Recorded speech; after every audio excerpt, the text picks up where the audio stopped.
One of the greatest challenges at schools of journalism today is keeping alive the flames of ideals and values and professionalism while also embracing all the opportunities that new technologies provide.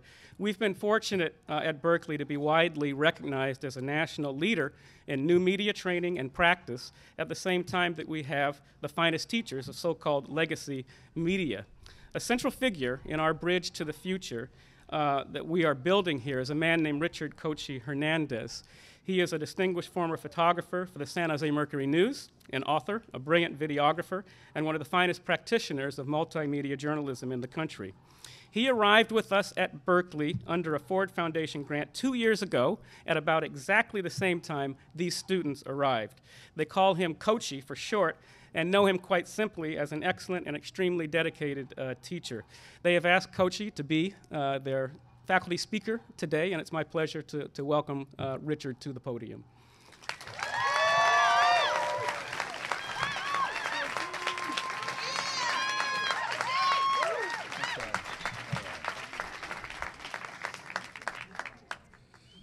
I am really scared right now. But I found a way to be a little less scared. I want to set a mood here, if I can. I'm going to try. Let's see. Okay, set the right mood.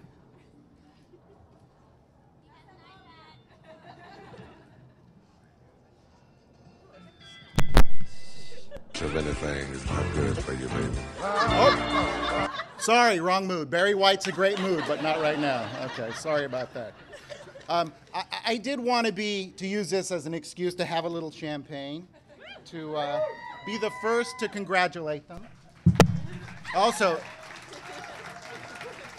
this is the mood I was trying to set up. Hopefully I can pull this off. Okay, let's see. Okay, we're ready here. Let's see. Okay. Okay. Okay. I wanted to toast those of us who couldn't make it to graduation. Here's to El Cerrito Focus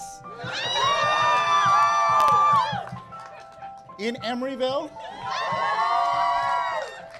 the 510 report. I'm gonna milk this. I paid $500 for this thing. And East Bay West online. All right.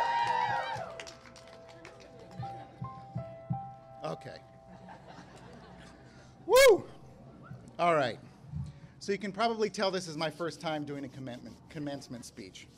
And the first thing any good journalist does is they Google. So I Googled what to say at graduation. Google said to congratulate them on their great work, so congratulations on your great work.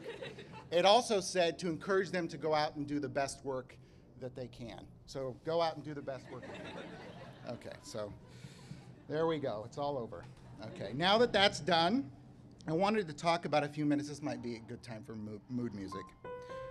About what you've gotten yourselves into. I mean, a master's in journalism now? In this economy, really? Now, your family and friends are sitting here, and they're proud of you, they're happy, but deep down inside, secretly, they're going, oh crap, really?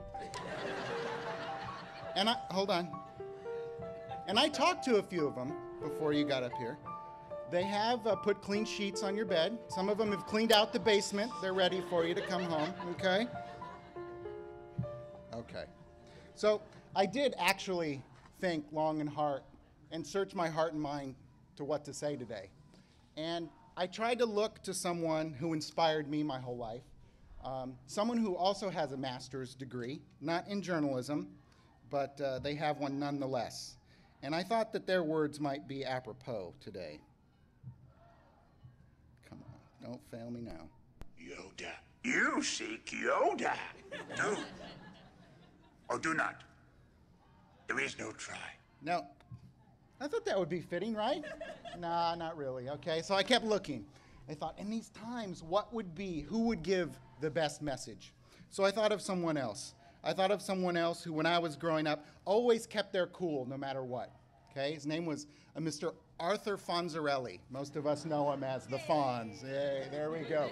Kept his cool. He even kept his cool when he jumped the shark, which is what I might be doing right now, but that's okay. So I also thought strength. Strength is a good message. Who, when I was growing up, showed me a lot of strength? Here's another one. I pity the fool goes home crying to his mama. Right?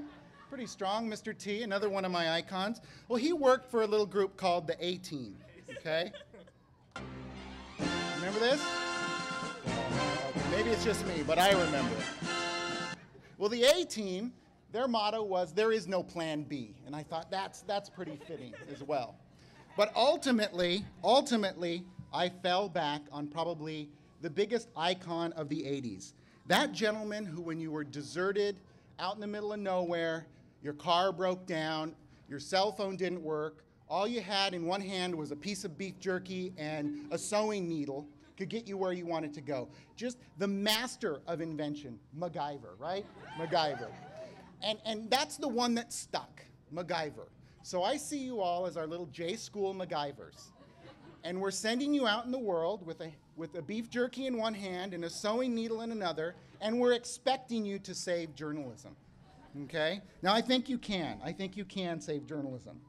I believe that some of you will save it with your storytelling, some of you will save it with your entrepreneurial ideas, and still others with your passion to innovate. It won't be easy. Now, you're gonna have to go and take some power. You know what they say about power, right? Power is never given, it's taken. All right, so here's my last little, right? You're gonna have to go out there, and you're gonna have to, now don't, where's Allison? Don't dance. Okay, so the toy's gonna be put away now. Do good with that power that you wrestle out of the hands of those that won't give it up. The other thing that I thought about, lately we've heard a lot of the word game changer, right?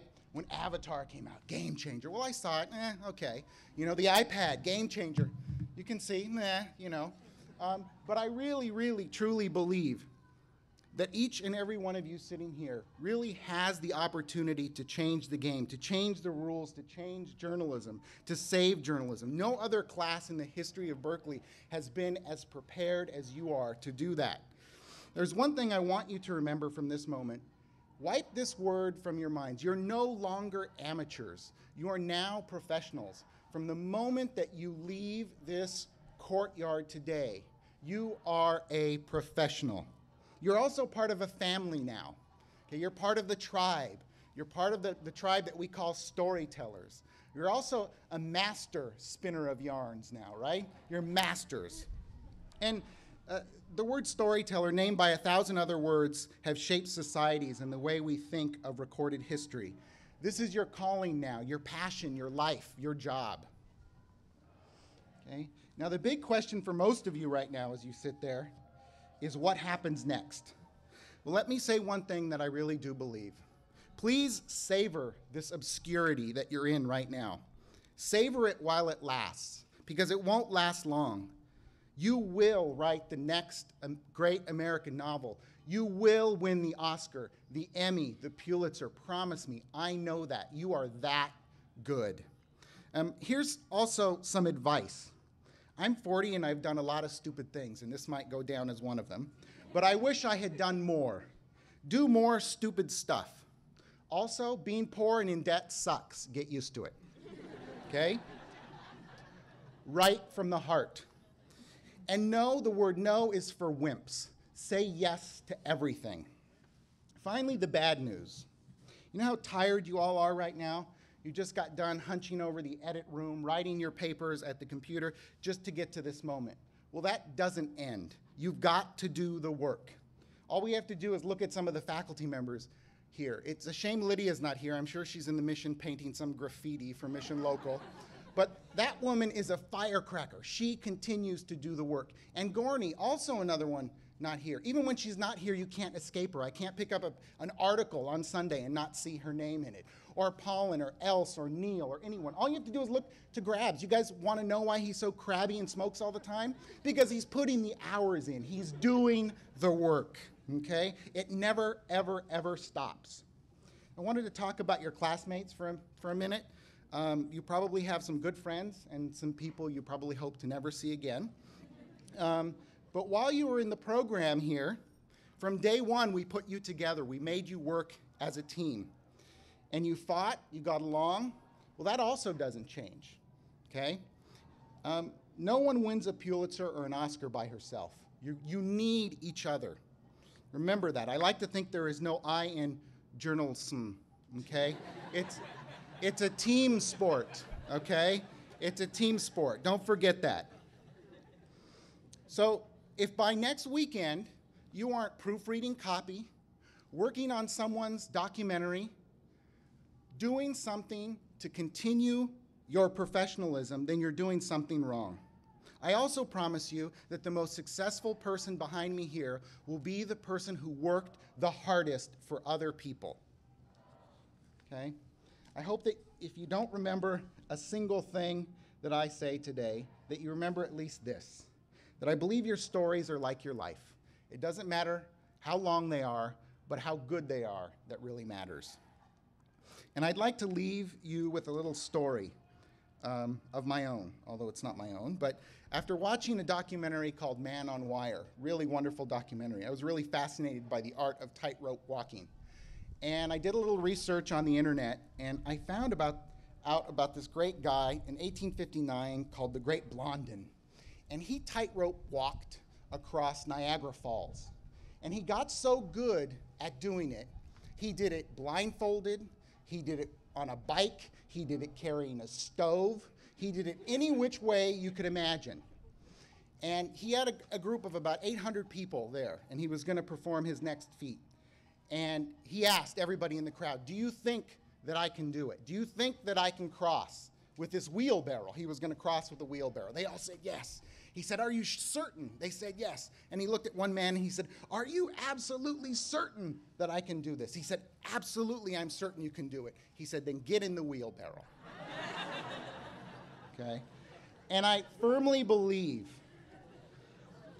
that there is going to come a time in your life, in order to succeed, you're going to have to trust. You're going to have to take a leap of faith. You're going to have to swallow your fear and get in the wheelbarrow. I think that time is now. So I'd like you to get in. It's all going to be okay. And finally, before I leave, I can't believe in all of this mess and all of this preparation, I skipped the most important thing. Okay? Let's find it. Please, here it is. All this gushy stuff about this being my first class. And I guess I assume that every teacher has a special place in their heart for their very first class. It has been the honor of my career to have shared 2 years with you. You are the most talented, amazing group of human beings that I know. And it is a great honor of my career to even have been a microscopic influence on your career. I'd like to thank you finally for making me a better teacher and for inspiring me to tell good stories. So go out there, good luck. Thank you all very much. I'm so glad this is over. Oh.